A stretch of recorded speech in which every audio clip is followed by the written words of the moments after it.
आए हैं। मेरा ही नाम है प्रशांत किशोर और आप लोग यहाँ आए हैं। चुनाव का समय है, सब लोग ये सुनना चाहते हैं कि किसको वोट देने की बात है। तो मैं आपसे वोट देने की बात नहीं करूंगा। मैं वोट नहीं मांगता हूं। इस पूरे अभियान में हमने संकल्प लिया हुआ है कि मैं कभी भी किसी से वोट नहीं मांगूंगा, आपसे भी वोट नहीं मांगेंगे। 2-2.5 बरस से हम पूरे बिहार में गांव-गांव पैदल चल रहे, 5000 से ज्यादा गांव में गए।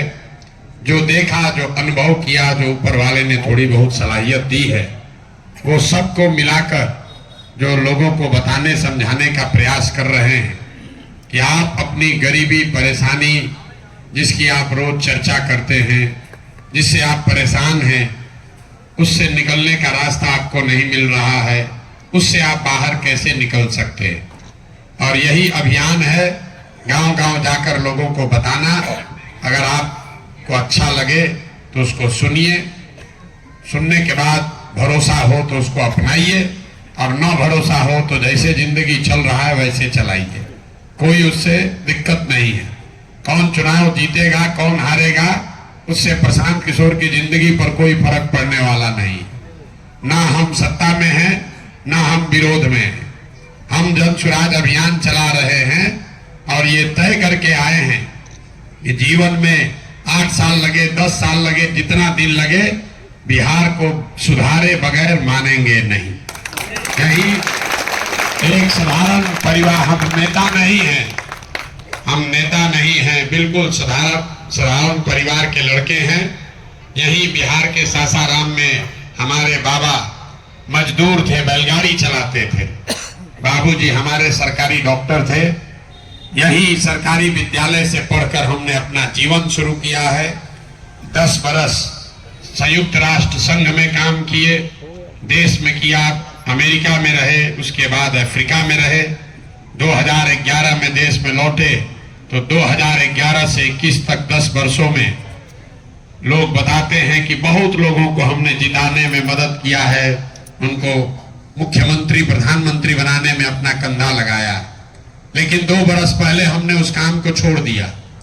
अब आप पूछिएगा कि जिस काम को करके इतना नाम, पैसा, शोहरत कमाए हैं, वो काम छोड़कर गली गली बिहार में पैदल क्यों घूम रहे हैं? काम को इसलिए छोड़े कि हमने 10 बरस बड़े बड़े दल और नेताओं को जिताकर देखा, नेता और दल के जीतने से जनता का जीवन नहीं बदलता।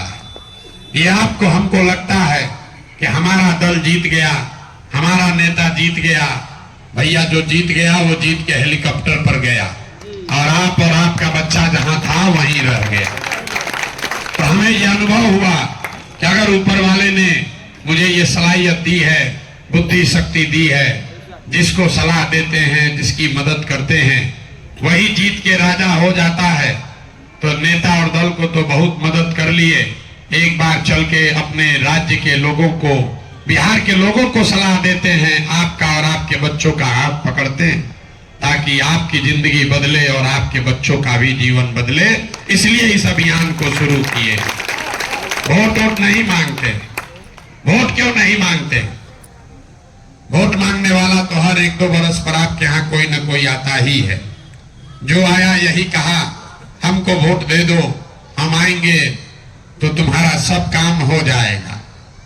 मुसलमानों से कोई वोट मांगने भी नहीं आता, बुरा नहीं मानिएगा। ये सामान्य लोगों से लोग वोट मांगने आते हैं। जो आता है कहता है हमको वोट दे दो, हम आएंगे, तुम्हारा सब काम हो जाएगा। यही सुन सुन के आप जीवन भर से वोट दिए जा रहे हैं। 40 बरस तक आपने कांग्रेस का राज बनाया, फिर 15 बरस गरीब के बेटा लालू जी को राजा बनाए। अभी 18-19 साल से नीतीश बाबू और भाजपा की सरकार है। दिल्ली में लोगों ने मोदी जी को भी बैठा कर देख लिया, आपका और आपके बच्चों का जीवन नहीं सुधरा। तब आए हैं कोई प्रशांत किशोर, आप हमारी बात सुनिएगा, हम पर भरोसा करके हमको वोट दीजिएगा। तो इसका क्या गारंटी है कि जीतने के बाद हम आपके साथ धोखा नहीं करेंगे?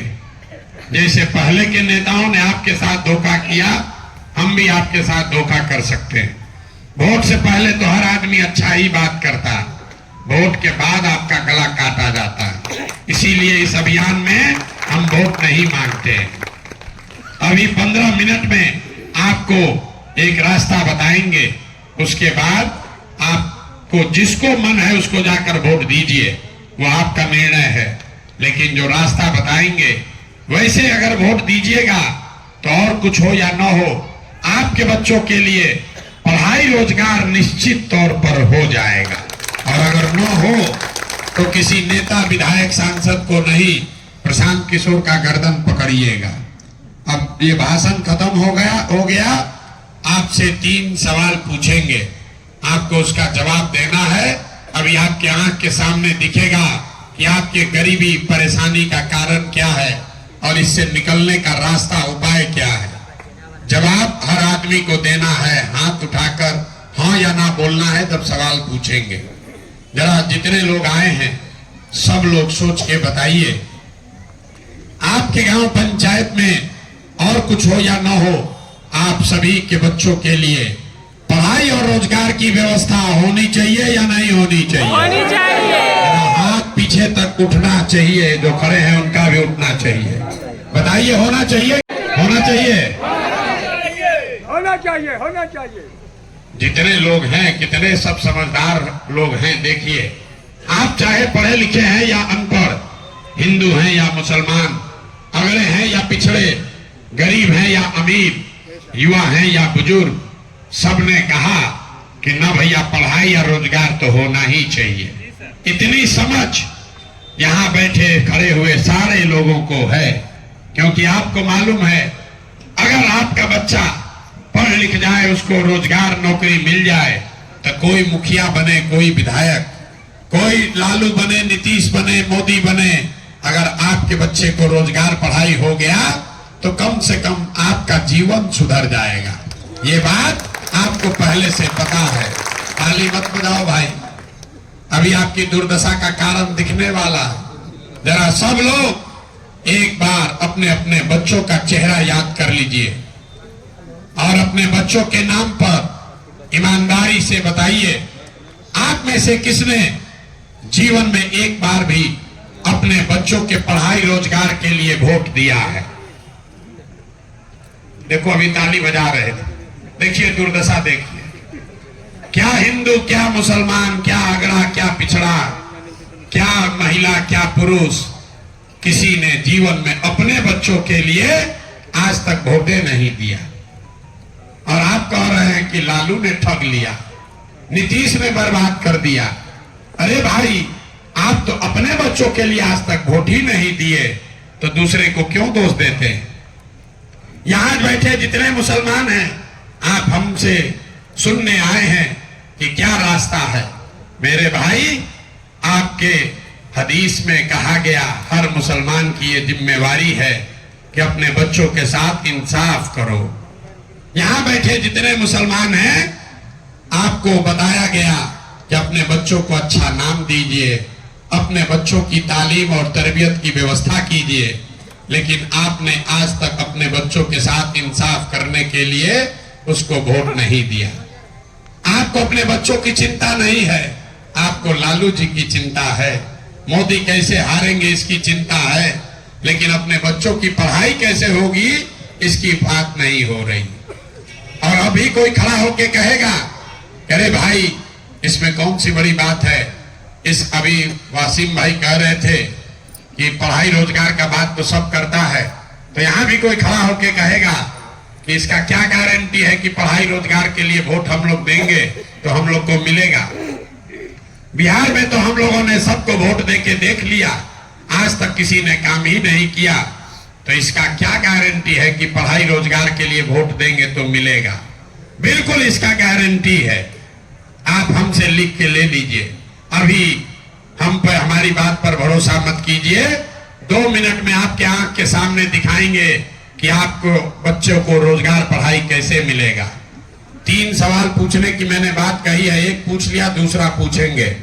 सब आदमी जरा सोच के हाथ उठाकर बताइए, आज तक आपने जिन नेताओं को वोट दिया उन नेताओं ने आपका और आपके बच्चों का बच्चों के लिए कुछ किया है कि नहीं किया है? हाथ उठाकर बताना है, मुंह नहीं छुपाना है। जिन नेताओं को आपने वोट दिया उन्होंने आपका काम किया कि नहीं किया? नहीं किया। और इतना आदमी मुंह से आवाज नहीं निकल रहा है, किया है कि नहीं किया? किया है कि नहीं किया? नहीं किया है। सारे लोग बोले हैं पीछे मत हटिएगा, वीडियो में रिकॉर्ड हो गया। आपने कहा कि आज तक जिन नेताओं को हमने वोट दिया, हम लोग का तो कोई काम नहीं किया। अब हम गिनवाना शुरू करते हैं। सही बोले तो जोर से हाँ बोलिएगा, गलत बोले तो ना बोलिएगा। बात खत्म होगा, 2 मिनट में जादू की तरह दिखेगा कि आपके बच्चों को पढ़ाई रोजगार कैसे मिलेगा। पूरे बिहार में आपके गांव पंचायत में यहाँ बैठे बहुत सारे लोगों ने 5 किलो अनाज के लालच में मोदी जी को, भाजपा को वोट दिया है। तो बिहार में चाहे जितना चोरी भ्रष्टाचार है, 1 किलो चोरी करके 4 किलो अनाज यहाँ के गरीब को मिल रहा है कि नहीं मिल रहा है? जोर से बोलना है भाई, मिल रहा है कि नहीं मिल रहा है? आपने हमने वोट दिया हिंदू मुसलमान बन के, सारे हिंदुओं को कहा कि तुम्हारा दशा कुछ भी हो, पहले राम मंदिर बनाने के लिए वोट दो। सारे हिंदू लोग एक हो गए, भैया हमारा गांव में कुछ हो ना हो, हमारे बच्चे का कुछ भी हो, पहले अयोध्या में राम मंदिर बनना चाहिए। तो आपके गांव में नाली गली नहीं बना, स्कूल अस्पताल नहीं हुआ, फैक्ट्री नहीं लगी, लेकिन अयोध्या में राम जी का मंदिर बना है कि नहीं बना है? बना है, बना है। हाथ उठाकर बोलना है, बना है, बना है, बना है। आपने हमने कई लोगों ने वोट दिया नीतीश कुमार को, बोला ना मोदी को ना देंगे, नीतीश को देंगे। नीतीश कुमार को देंगे क्योंकि हमको पानी बिजली सड़क चाहिए। लालू के राज में, बिहार के लालू के जंगल राज में बिजली पानी सड़क नहीं था। तो नीतीश के राज में इसी बदहाल बिहार में बिजली का बिल 1000 आए या 2000, घर घर बिजली आया है कि नहीं आया है? आया है, आया है। आपने हमने वोट दिया जाति के नाम पर। बिहार में आदमी कहता है जिए चाहे मर जाए, अपना जात वाले को ही वोट देंगे। आपके जात के नेता ने आपके बच्चों के पढ़ाई रोजगार का बात नहीं किया, लेकिन जाति का बात और जाति का गिनती जनगणना पूरा बिहार में कराया है कि नहीं कराया है? कराया है। अरे जाति का जनगणना हुआ है कि नहीं हुआ? हुआ है, हुआ है। आपने हमने वोट दिया मोदी जी का भाषण सुन के कि मोदी जी ने गुजरात में बड़ा विकास किया है। तो भैया मोदी गुजरात में तो विकास कर रहे हैं, पूरा देश का पैसा ले जाकर गुजरात के गांव गांव में फैक्ट्री लगा रहे हैं, 1 लाख करोड़ का बुलेट ट्रेन बना रहे हैं। और पूरे बिहार से, आपके हमारे गांव से आपके बच्चे गुजरात में जाकर नौकरी मजदूरी कर रहे हैं कि नहीं कर रहे हैं? तो किस बात पर लोगों ने वोट दिया जो नहीं मिला? अभी तो आपने कहा ये भैया कुछ नहीं मिला, हम गिनवा रहे तो कह रहे ना भैया 5 किलो नजवा मिलिए रहा है, बिजली आइए गई, जात का चर्चा चल रहा है, अयोध्या में मंदिर बनिए गया, और गुजरात में जाकर बाल बच्चा नौकरी मजदूरी करने ही लगा। यही बताने का अभियान है। गांव गांव जाकर लोगों को यही बताते हैं कि बोइएगा बबूल तो आम कहां से खाइएगा। वोट दोगे 5 किलो अनाज के लिए तो आपके बच्चों को रोजगार कैसे मिलेगा? वोट दोगे हिंदू मुसलमान बन के मंदिर मस्जिद के लिए तो आपके लिए बच्चों के लिए फैक्ट्री कहां से लगेगा? वोट दीजिएगा जाति के नाम पर तो आपके बच्चों के लिए पढ़ाई कैसे होगा?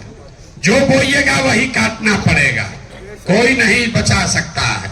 यही बात बताने के लिए 2 बरस से पैदल चल रहे हैं। अब एक अंतिम सवाल पूछेंगे, फिर आपको आपकी दुर्दशा का असली कारण दिखेगा, फिर उससे निकलने का एक रास्ता भी बताएंगे। सब आदमी जरा सोच के बताइए, और कुछ हो या ना हो, आपको अपने बच्चों की चिंता है या नहीं है? जरा हाथ उठा कर तो बताओ भाई, अपने बच्चों की चिंता है कि नहीं है? है। पूरा समाज झूठ बोल रहा है, सबका सब लोग झूठ बोल रहे हैं। आपने हाथ उठाया, कह दिया बच्चों के लिए चिंता है। हम 5000 गांव में गए हैं, आपके यहाँ अभी आए हैं, चलिए अपने गांव, आपके गांव चलते हैं। अगर 100 बच्चा मिलेगा आपके 100 बच्चे मिलेंगे, आधे से ज्यादा आपके बच्चों के शरीर पर शुद्ध कपड़ा नहीं हो।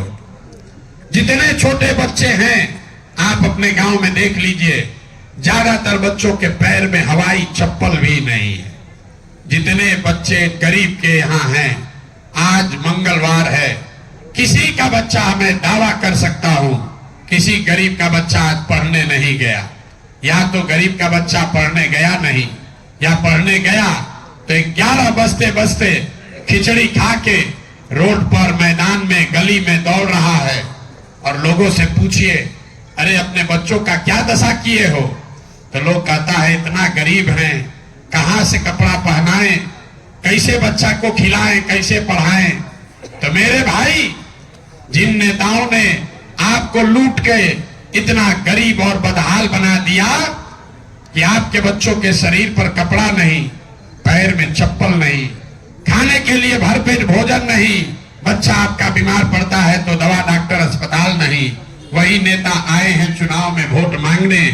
और जितने लोग अभी हाथ उठाए थे, जितने लोग हाथ उठाए थे, इसमें से ज्यादातर लोग जाति के नाम पर 500 रुपया के लालच में मुर्गा भात खाकर, लालू के डर से भाजपा, भाजपा के डर से लालू का नारा लगाकर उसी नेता को जाकर बटन दबाओगे जिसको अभी कह रहे थे कि भैया लूट के हमको बर्बाद कर दिया। तो आपके बच्चों की दुर्दशा नहीं होगी तो किसकी दुर्दशा होगी? किसका दुर्दशा होगा? भैया आपको सुधरना नहीं है, आपको सुधरना ही नहीं है। यहाँ मुस्लिम समाज के लोग बैठे हैं, आप कह रहे हैं कि आज के जो हुक्मरान हैं, आज का नेता है भैया बड़ा जालिम है, हमारे बच्चों की चिंता नहीं कर रहा, हमको स्कूल कॉलेज नहीं दिलवा रहा है, पलायन हो रहा है। तो मेरे भाई, आपको प्रशांत किशोर से सुनने की जरूरत नहीं है। आपके सबसे बड़े नबी पैगंबर साहब ने कहा कि जिस कौम को अपने रहनुमाओं की समझ न हो, उसके ऊपर जालिम हुक्मरानों को मुसल्लत कर दिया जाता है। ये हम थोड़े ना कह रहे हैं, ये पैगंबर साहब ने कहा है। और अगर पैगंबर साहब ने बात कही है तो गलत तो हो नहीं सकती है। आप आधा पंक्ति पढ़ रहे हैं, आज का हुक्मरान जालिम है, ये बात तो रोज कह रहे हैं, लेकिन उसका आधा हिस्सा नहीं पढ़ रहे हैं कि जालिम हुक्मरान तब होंगे जब आपसे अपने रहनुमाओं को चुनने में गलती होगी। जब आपने गलत रहनुमा चुना तभी तो ये आपकी दुर्दशा हुई है।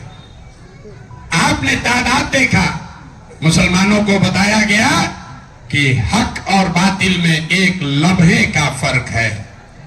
हक और तादाद में आपको हक के साथ रहना है। और जितने मुसलमान आए हैं, अपने को दानिश्वर कहने वाले लोग भी हक की बात नहीं कर रहे हैं, आप तादाद को देख रहे हैं। कौन भाजपा को हराएगा? मेरे भाई, जो बात इस्लाम में बताई गई उसको तो मानो। प्रशांत किशोर आपको क्या बताएंगे? इस्लाम में वो कौम है जिसमें सीधा लिखा हुआ है क्या करना है और क्या नहीं करना है। आप तो उसको भी नहीं मान रहे हो। आपको बताया गया बिना जद्दोजहद के जीवन में कुछ हासिल नहीं हो सकता है। और आज का मुसलमान जद्दोजहद नहीं करना चाहता। उसको चाहिए कि कोई तेजस्वी, कोई लालू, प्रशांत किशोर, ममता बनर्जी आ जाए और मोदी को हरा दे, अब बस हमारा काम बन जाए। ये नहीं हो सकता है। अगर सफलता चाहिए तो जद्दोजहद करनी पड़ेगी। आज का मुसलमान जद्दोजहद नहीं करना चाहता। आप चाह रहे हो कि अरे कांग्रेस ने ठगा तो आपने लालटेन को पकड़ लिया, लालटेन से रोशनी नहीं मिली तो आप प्रशांत किशोर को सुनने आए हो। अरे भाई, प्रशांत किशोर के भी पीछे चलोगे तो भी आपका कोई फायदा नहीं होने वाला। किसी के पीछे चलोगे तो कोई फायदा नहीं होने वाला। 35 साल से यहाँ के मुसलमान एक तरफा लालटेन में किरासन तेल बनकर जले जा रहे। भाई, अपने आप को मुसलमान कहने वाले लोग, आपको ये कहा गया, लोग कहते हैं क्यों वोट देते हो? कहता हम लोग बहुत इमोशनल कौम है, एक बार लालू जी को हाथ पकड़ लिए कैसे छोड़े। ये आपके कौम के सीख के बिल्कुल उलट है। आपके कौम में बताया गया जब आगे का रास्ता न दिखे तो बेशक मशवरे बेखैर है। लेकिन आपको मशवरा नहीं करना है, आपको इमोशनल बन के एक नेता का हाथ पकड़ के घूमते रहना है। आपने ये मशवरा नहीं किया कि 35 साल में मुसलमानों को विकास नहीं मिला, दलितों के बाद सबसे ज्यादा गरीब बदहाल अगर कोई है तो मुसलमान है, और कोई मुसलमान बैठकर ये मशवरा नहीं कर रहा है कि इससे आगे का रास्ता कैसे निकलेगा। इकरा बिस्मे रब्बे कहने वाले लोग, आपकी पहली आयत में पहला शब्द अल्लाह का है, पढ़ाई पढ़ो। और यहाँ बैठा कोई मुसलमान इस बात की चिंता नहीं कर रहा है कि हमारे कौम के बच्चे पढ़ेंगे कैसे। आप आए हैं सुनने चुनाव का भाषण कि कोई प्रशांत किशोर आएगा, अरे अमजद जीत जाए या प्रशांत किशोर जीत जाए, उससे क्या हो जाएगा। जब तक ये समझ, जब तक ये समझदारी सलाहियत आप अपने में नहीं लाओगे, तब तक कोई आपका भला होने वाला नहीं है, चाहे प्रशांत किशोर आए या कोई दूसरा चला आए। ये समझ आपको अपने में विकसित करनी पड़ेगी। यही बात बताने के लिए गांव गांव घूम रहे हैं, वोट नहीं मांगते हैं, हाथ जोड़कर लोगों को कह रहे हैं, एक बार जीवन में नेताओं की चिंता छोड़िए, जाति धर्म मोदी लालू को छोड़िए, एक बार अपने बच्चों की चिंता कीजिए। अगर आपके बच्चे ही नहीं पढ़ेंगे, आपके बच्चों को रोजगार नहीं मिलेगा, तो लालू जीते कि प्रशांत किशोर जीते, मोदी जीते कि नीतीश जीते, उससे कोई फायदा होने वाला नहीं है। और मुसलमानों के पास तो रास्ता बिल्कुल साफ है, जाइए और जो इस्लाम में सामाजिक राजनीतिक जीवन के नजरिए से जो बातें बताई गई हैं, वो 4 चीज पकड़ लीजिए। जद्दोजहद के लिए तैयार होइए, तादाद को छोड़कर हक के साथ खड़ा होइए, अब समाज को छोड़कर, नेताओं की चिंता छोड़कर अपने बच्चों के साथ इंसाफ कैसे होगा इसकी बात कीजिए। और अंतिम बात, जो मुसलमान कहते हैं हमारी सुरक्षा कैसे होगी, आपके कौम में यह कहा गया भैया डरना नहीं है, और आप डर के मारे, मुसलमान कहता है हम अल्लाह को छोड़कर किसी से नहीं डरते हैं, यह आपको सिखाया गया है, आप कहते भी हैं।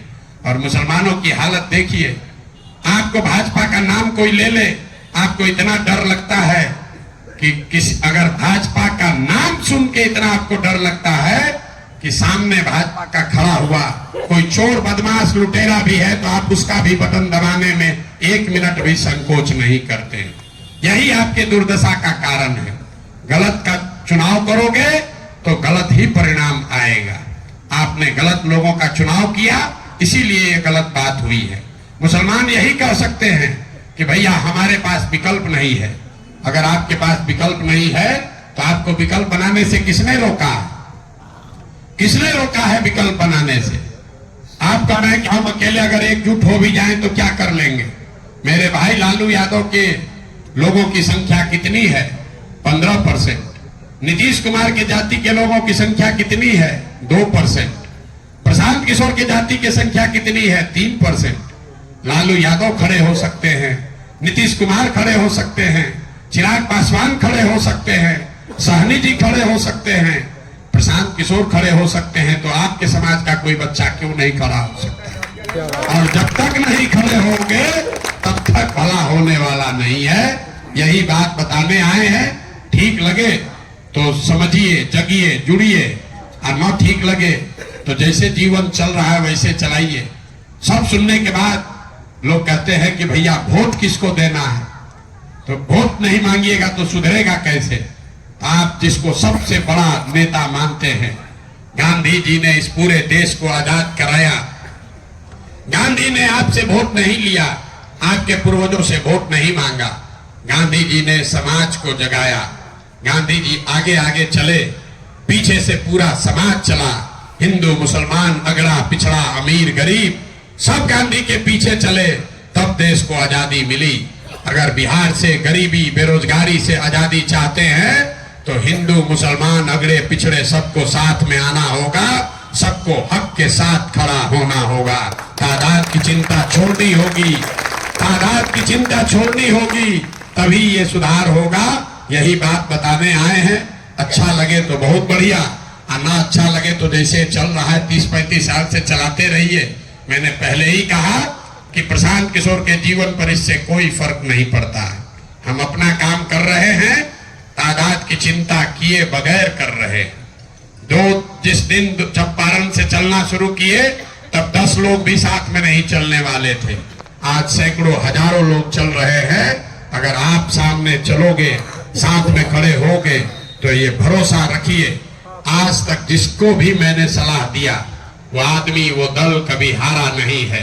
अगर आप ईमानदारी से साथ चलेंगे तो भरोसा रखिए आपको भी हारने नहीं देंगे। लेकिन खड़ा तो भैया होना पड़ेगा, खड़ा तो होना पड़ेगा। हम वोट नहीं मांगते हैं, लेकिन दुआ जरूर मांगते हैं। दुआ मांगते हैं, लोगों से आशीर्वाद मांगते हैं, लोगों से उनके बच्चों को मांग रहे हैं। वोट जिसको देना है दीजिए, लेकिन अपनी दुआ और अपने बच्चों को जनसुराज से जोड़िए। यही वो पौधा है जिसको सींचिएगा तो ये बड़ा होकर फल भी देगा और आपको छाया और सुरक्षा भी देगा। और नहीं वो मरे हुए लालटेन को उसमें किरासन तेल बन के जलते रहिएगा तो याद रखिए जलेंगे आप, जलेगा आपका भविष्य और रोशनी होगी कहीं और। आपके हाथ कुछ नहीं आने वाला है। तय आप कर लीजिए, आगे का जो निर्णय लेंगे वो बढ़िया है। आप यहाँ जिसको जिताना है जिताइए। अमजद अच्छे लगते हैं अमजद को जिताइए, ना अच्छा लगता हो किसी दूसरे को वोट दीजिए, वो भी अच्छा नहीं लगता है नोटा को दीजिए। लेकिन इतना जरूर कहेंगे, किसी गलत आदमी को वोट मत दीजिए, क्योंकि आपके कौम की बात जो है, कौम में बताई गई बात है, उसके भी विरोध में है, उसके भी उलट है। गलत का साथ मत दीजिए। जिन नेताओं ने आपको, समाज को लूटा है, वो आदमी अगर आपके हक की भी बात कर रहा है तो उसके साथ खड़ा मत होइए। यही आपसे आग्रह करने आए हैं, तभी आप अपने आप को ईमान वाला बता सकते हैं, वरना ये सुधार होगा नहीं। अगर सुधार चाहिए तो भाई कंधा लगाना पड़ेगा, और नहीं तो बाहर बैठकर तमाशा देखते रहिए। जीतेगा जनसुराज ही, जीतेगा जनसुराज ही। आप तय कर लीजिए, यहाँ बैठे हुए जो लोग हैं तय कर लीजिए, जीतेगा जनसुराज ही। आपको तय करना है। अगर आज से साथ चलोगे तो निश्चित तौर पर आपकी ताकत से हमारी लड़ाई आसान हो जाएगी।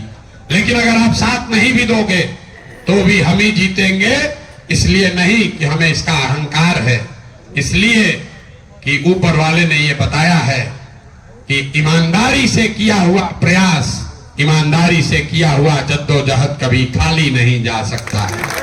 और 2-2.5 साल से मैं ईमानदारी से, जितना किसी ने मेहनत न किया हो इतनी मेहनत कर रहा हूं।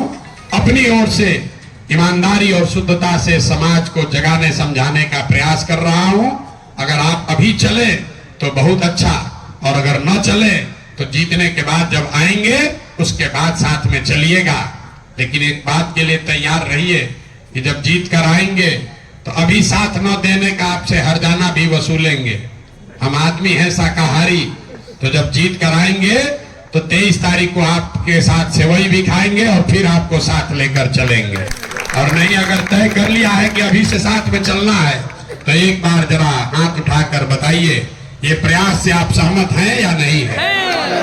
सहमत हैं कि नहीं है? तो एक संकल्प लीजिए, जिन नेताओं ने आपके बच्चों का हक लूटा है, जिन्होंने आपके पेट पर लात मारा है, जिन लोगों ने आपके बच्चों को अनपढ़ मजदूर बनाया है, कम से कम उनको वोट मत दीजिए। नहीं दीजिएगा ना?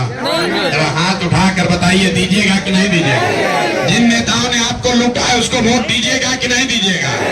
जोर से बोलिए, इतने लोग हैं मुंह नहीं खोल रहे हैं। दीजिएगा कि नहीं दीजिएगा? दीजिएगा कि नहीं दीजिएगा? आपके जाति का है तब भी नहीं, आपने धर्म का है तब भी नहीं, अपने दल का है तब भी नहीं। तब वोट किसको दिया जाएगा? वोट किसको दिलाएगा? जनसुराज को भी दीजिएगा तो काम गड़बड़ा जाएगा। जनसुराज एगो दल का बंधुआ मजदूरी छोड़िएगा, जनसुराज का बंधुआ मजदूर बनने को तैयार हो गए। संकल्प लीजिए, एक बार जीवन में नेताओं के बच्चों के लिए नहीं, अपने अपने बच्चों के साथ इंसाफ हो उसके लिए वोट देना है कि नहीं देना है? जरा हाथ उठाकर बताइए। हाँ, लोग बोल नहीं रहे। देना है कि नहीं देना है? देना है कि नहीं देना है? अपने लिए या नेताओं के बच्चों के लिए, अपने बच्चों के लिए कि नेताओं के बच्चों के लिए? अपने बच्चों के लिए कि नेताओं के बच्चों के लिए? तो हम एक बार बोलेंगे जय बिहार, आप सबको बोलना है जय जय बिहार, जय बिहार। अब पीछे के आदमी सब झारखंड में रहते हैं भैया, पूरी ताकत से बोलिए जय बिहार, जय बिहार, जय बिहार। संकल्प लेकर जाइए, अपने बच्चों के साथ इंसाफ कीजिए, यही ऊपर वाले की का भी सजेशन है। अगर नहीं करोगे तो ऊपर वाला भी आपको माफ नहीं करेगा। बहुत बहुत धन्यवाद।